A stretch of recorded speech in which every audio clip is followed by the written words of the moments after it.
حضرت موسیٰ کلیم اللہ علیہ السلام کے پاس اسرائیل روح نکالنے آئے تو حضرت موسیٰ نے تھپڑ مارا، آنکھ نکال دی، واپس گئے۔ اللہ انہوں نے تو جلال فرمایا، کہا موسیٰ علیہ السلام سے کہیے بیل کی پشت پر ہاتھ رکھیں، جتنے بال ان کے دست مبارک کے نیچے آئیں گے اتنے 1000 سال ان کی عمر بڑھا دی جائے گی۔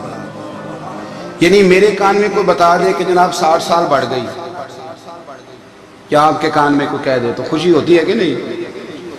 لیکن یہ حقیقت پسندی نہیں، اس لیے کہ 60 بھی گزر جائیں گے، 70 بھی، یہ حقیقت نہیں۔ حضرت موسیٰ کلیم، چلے میں مثال دیتا ہوں، سمجھ لیں 10 بال، حالانکہ بہت زیادہ آتے ہوں گے، 10 بال اگر حضرت موسیٰ کے ہاتھ کے نیچے آئے تو 10,000 سال تو عمر بڑھ گئی نا۔ 10 یعنی 10 سال نہیں، 10 100 نہیں، 10 بہت زیادہ تھی نا۔ حضرت موسیٰ کلیم اللہ علیہ السلام سے آ کے عرض کیا گیا حضور بیل کی پشت پر ہاتھ رکھیں، جتنے آپ کے ہاتھ کے نیچے بال آئیں گے اتنے 1000 سال عمر بڑھ جائے گی۔ تو حضرت موسیٰ نے حقیقت پسندی والی بات کی، فرمایا پھر کیا ہوگا؟ 10,000 سال کے بعد پھر کیا ہوگا؟ کہا حضور جانا تو پھر بھی ہے، فرمایا پھر ابھی چلتے ہیں۔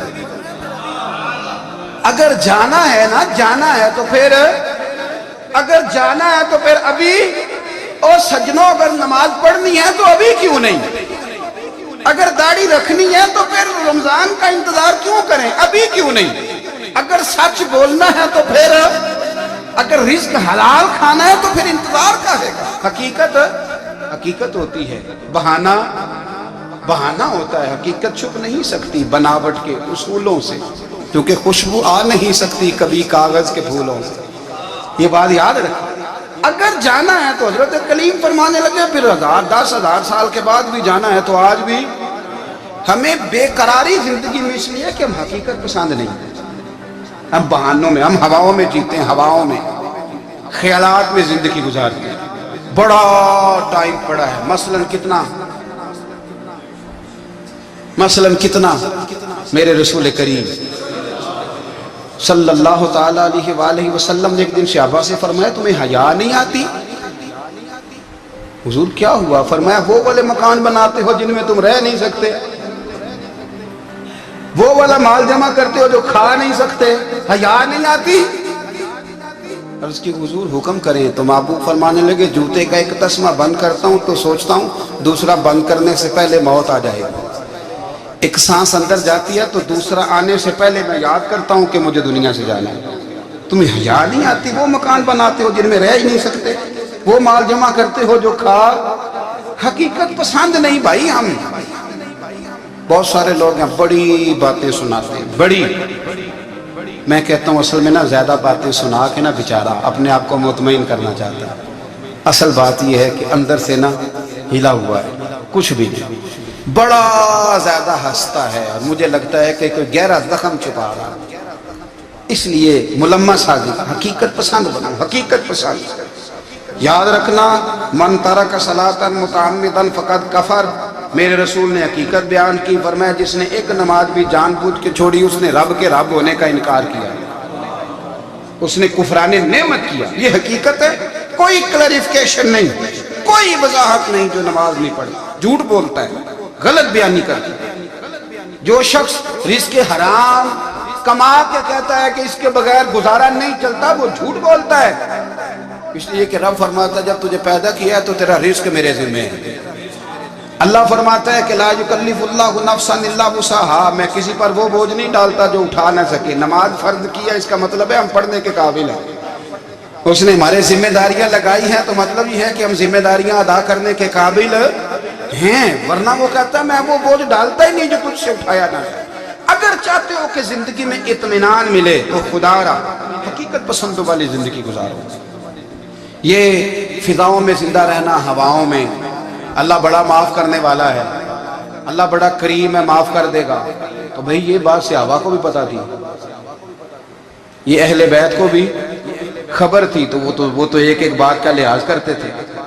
یہ غوث اعظم کو بھی پتا تھی، یہ ان کے والد کو بھی پتا تھی، جنہوں نے کسی کا ایک سیب کھا لیا تھا تو 12 سال اس کے گھر میں نوکری کرتے رہے، انہیں نہیں پتا تھا اللہ بڑا کریم ہے، معاف کر دے گا، ایک سیب ہی ہے نا۔ تو حقیقت پسندی آپ کو سکون دے گی، اور اگر آپ نے اپنے آپ کو غیر مطمئن کیا ہوا ہے، بات کچھ اور ہے، اور آپ نے اپنے آپ کو ڈال کسی اور طرف لیا ہے تو پھر آپ کو سکون مل سکتا؟ سکون حقیقت پسندی میں، اصل میں سکون ہوتا ہے، اداکاری میں سکون نہیں ہوتا۔ تیسری بات سنیں، اگر آپ چاہتے ہیں زندگی میں مطمئن رہیں تو دنیا داروں سے امیدیں توڑ دیں، اللہ اور اس کے رسول سے امید وابستہ کریں، اولیاء اللہ سے امیدیں وابستہ کریں، صحابہ اور اہل بیت سے امیدیں، اللہ اور اللہ والوں سے امیدیں، دنیا داروں سے امیدیں۔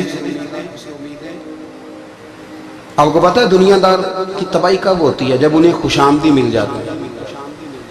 چودھری کا بیڑا اس وقت غرق ہوتا ہے جب اسے چودھری کہنے والے زیادہ ہو جاتے ہیں۔ سیٹھ صاحب اور نواب صاحب بیچارے تباہ تب ہوتے ہیں بھولے پانی میں، جب ان کے دائیں بائیں ریلا ہوتا ہے سیٹھ صاحب کہنے کا، لوگ انہیں کھانا چاہتے ہیں، پیار ان کا نہیں ہوتا، ان کی جیب کا ہوتا ہے، محبت ان سے نہیں ہوتی، ان کی کرسی سے ہوتی ہے، ضروریات کا پیار ہوتا ہے، تباہ کر دیا جاتا ہے۔ ہماری ساری توقعات دنیا داروں سے وابستہ ہو گئی ہیں، ناراض نہ ہونا۔ پیروں نے، مولویوں نے، درویشوں نے، انہوں نے بھی سیٹ رکھے ہوئے جلسوں کی صدارت کرانے کے لیے، یعنی مذہبی جلسہ ہے، اس میں بہت زبردست پڑھے لکھے صاحب تقوی عالم کا خطاب ہے، اور کی صدارت وہ بندہ کر رہا ہے جس نے عشاء کی نماز بھی نہیں پڑھی، وہ بندہ صدارت کر رہا ہے۔ کیوں؟ اس لیے کہ اس نے لاکھ روپیہ دیا ہے محفل میں۔ خدا را دنیا داروں سے امیدیں چھوڑ دیں ورنہ آپ کمزور پڑ گئے، آپ کی امیدیں ٹوٹیں گی۔ کتنا کمزور ہے وہ شخص جو 2-4 ہزار کے لیے کسی بندے کی چاپلوسی کرتا ہے، اس کے پیچھے بھاگتا ہے، خوش آمدیں کرتا ہے تھوڑے سے نوٹوں کے لیے، دکھ سکھ میں کام آئے گا اس کام کے لیے۔ میرے رسول کریم علیہ السلام نے فرمایا جس نے بندوں کو راضی کرتے کرتے رب کو ناراض کر دیا، اس کی دنیا بھی گئی اور آخرت بھی گئی، اور فرمایا جس نے بندوں کی پرواہ نہیں کی اللہ کو راضی کیا، فرمایا اگر رب راضی ہو گیا تو لوگوں کے دلوں میں بھی محبت پیدا فرما دے گا۔ کیا ضرورت ہے خوش آمد کرنا دنیا داروں کی، سیٹوں کی، نوابوں کی، چاپلو۔ اور میں آپ کو ایک بات بتاؤں، ہوتا پتہ کیا ہے؟ یہ جو حب جا اور حب با ہوتی ہے نا، اس سے پیٹ نہیں بھرتا۔ آپ کو اگر خوش آمد کرنی ہے تو پھر آپ کو ساری زندگی کرنی ہے۔ پھر ان کو بھی پتہ ہوتا ہے کہ تعلق کس بنیاد پر ہے، اس میں کبھی بھی خلوص پیدا نہیں ہوتا۔ آپ بے چین رہتے ہیں، بے قرار رہتے ہیں، آپ کو تکلیف رہتی ہے ہمیشہ۔ کبھی بھی دنیا داروں سے امیدیں وابستہ نہ کریں۔ ایک بات سنیں بڑی شاندار، امام غزالی نے لکھی۔ امام غزالی فرماتے ہیں کہ ہارون رشید نہ حج کر کے واپس آیا بغداد میں، تو کونے میں حضرت بہلول دانا بیٹھے تھے، رش بہت تھا، مجمع بڑا تھا۔ حضرت بہلول دانا بھی سڑک کے کنارے بیٹھے تھے، تو سپاہی کہنے لگے یہاں سے اٹھ جاؤ، فرمانے لگے ہارون رشید کی زمین نہیں، زمین میرے رب کی ہے، میں کیوں اٹھوں؟ وہ قریب سے گزرا تو سلام لی، تو آپ نے اس کا پروٹوکول دیکھا تو فرمانے لگے ہارون رشید تجھ سے تگڑے تگڑے موٹے موٹے پروٹوکول میں نے لوگوں کے دیکھے، اور یہ جو تیرے دائیں بائیں آج تیرے نعرے لگا رہے ہیں یہ پہلے ان لوگوں کے نعرے لگایا کرتے تھے، اور تھوڑا وقت گزرنے دے، جو تیرے بعد آئے گا نا یہ سارے پھر ان کے نعرے بھی لگائیں گے۔ تو جھوٹ کی دنیا میں زندہ ہے، ان سے تو نے امیدیں وابستہ کی ہیں، یہ کل اس کے نعرے لگائیں گے۔ اس کے دل پہ بڑا اثر ہوا، گھوڑے سے اتر آیا، آگے کہنے لگا حضور آپ نے مجھے بڑی اچھی نصیحت کی ہے، میرا دل بڑا ٹھنڈا ہوا ہے، میں نے سنا ہے آپ مقروض ہیں، کچھ لوگوں کا قرض، تو مجھے کوئی حکم ہی کر دیں۔ آپ ہنسنے لگے، فرمانے لگے یار تو بڑا ہی بیوقوف ہے، بڑا ہی بیوقوف ہے، میں تجھے نصیحت کر رہا ہوں تو مجھے الجھا رہا ہے، حضور کوئی حکم کر دیں۔ کیا خوبصورت انداز ہے رب کریم کے بندوں کا۔ حضرت بہلول دانا فرمانے لگے تیرا رب کون ہے؟ کہا اللہ، تو فرمایا میرا کون ہے؟ کہا اللہ۔ فرمانے لگے یہ تو نہیں نہ ہو سکتا کہ اللہ ہارون رشید کو دیتا رہے اور بہلول دانا کو بھول ہی جائے، یہ تو نہیں نہ ہو سکتا کہ ہارون رشید کو دیتا رہے اور بہلول دانا کو بھول جائے۔ فرمایا اس کا دل، اس کا ارادہ ہوا، ارادہ قدرت ہوا کہ بہلول مقروض رہنا چاہیے، تو اگر رب مجھے رکھنا چاہتا ہے، دکھ قبول محمد بخشا راضی رہن پیارے، اگر وہ چاہتا ہے میں مقروض رہوں تو میں بھی چاہتا ہوں کہ میں مقروض ہی رہوں، یہ تو نہیں نہ ہو سکتا کہ تجھے دے اور مجھے نہ دے۔ فرمایا میری تجھ سے کوئی امید نہیں، مجھے جب بھی دے گا میرا رب بھی دے گا، اور وہ دے گا تو پھر انشاءاللہ خزانے کھول کے دے گا۔ رسول اللہ صلی اللہ علیہ وسلم سے سنا، جس شخص نے دانستہ اپنے والد کے بجائے کسی اور کا بیٹا ہونے کا دعویٰ کیا تو اس نے کفر کیا، اور جس نے ایسی چیز کا دعویٰ کیا جو اس کی نہیں ہے وہ ہم میں سے نہیں، وہ اپنا ٹھکانہ جہنم میں بنا لے۔ اور جس شخص نے کسی کو کافر کہہ کر پکارا یا اللہ کا دشمن کہا حالانکہ وہ ایسا نہیں ہے، تو یہ الزام اسی کے کہنے والے کی طرف لوٹ جائے گا۔